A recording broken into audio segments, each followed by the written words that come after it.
Hi friends, வணக்கம். இன்றைக்கி பார்த்தீங்கன்னாக்கா ஒரு ஹெல்த்தியான ஒரு குழம்பு தான் உங்களுக்கு நான் சொல்லி காமிக்க போகிறேன். இது என்ன அப்படின்னு பார்த்தீங்கன்னாக்கா பிரண்டை குழம்பு. இந்த பிரண்டை குழம்புக்கு சின்ன வெங்காயம், பூண்டு நம்ம எவ்வளோ வேணுமோ அவ்வளோ சேர்த்துக்கலாம். அடுத்து பிரண்டையை நல்லா அந்த நார்லாம் எடுத்துகிட்டு குட்டி குட்டியாக கட் பண்ணி வச்சுருக்கேன். இப்போ ஃபஸ்ட்டு பார்த்தீங்கன்னாக்கா ஒரு தாட்சியில் நல்லெண்ணெய் விட்டுக்கலாம். நல்லெண்ணெய் விட்டுட்டு கடுகு போட்டிருக்கேன். கடுகு வெடிச்சோன்னே வெந்தயம் போட்டுக்கலாம். வெந்தயம் போட்டுட்டு நம்ம எடுத்து வச்சுருக்க சின்ன வெங்காயத்தையும் பூண்டையும் சேர்த்துடலாம். நல்லா நல்லெண்ணெயில் வதங்குற அளவுக்கு பூண்டையும் வெங்காயத்தையும் நல்லா வதக்க விட்டுக்கலாம். அதோட கருவேப்பிலை, ஒரு தக்காளி சேர்த்துருக்கேன். இதை நல்லா வதங்க விட்டுடலாம். கொஞ்சம் உப்பும் போட்டுக்கலாம்.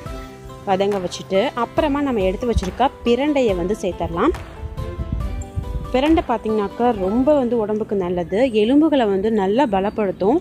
ஸோ எலும்பு பிரச்சனைகள் இருக்கவங்க இந்த பிரண்டையை துவையலாகவும் குழம்பாகவும் சாப்பிடும்போது அவங்களுக்கு சூப்பராக ஒரு சேஞ்ச், அவங்க மாற்றத்தை உணர முடியும். அதே போல் ஒரு எலுமிச்சை சைஸ் அளவுக்கு புளி எடுத்து வச்சுருக்கேன். இந்த புளியையும் நல்லா கரைச்சிட்டு குழம்போடு சேர்த்தாச்சு. சேர்த்துட்டு குழம்புக்கு தேவையான மிளகாய்த்தூள், மல்லித்தூள் சேர்த்துக்கலாம். இப்போ நல்லா குழம்புக்கு தேவையான உப்பு போட்டாச்சு. உப்பு போட்டுட்டு நல்லா சுண்டி வர அளவுக்கு குழம்பை நல்லா கொதிக்க விட்டு, அப்போ நம்ம சிம்லேயே வச்சு மூடி வச்சோம்னாக்கா நல்லா சூப்பராக சுண்டி வரும்.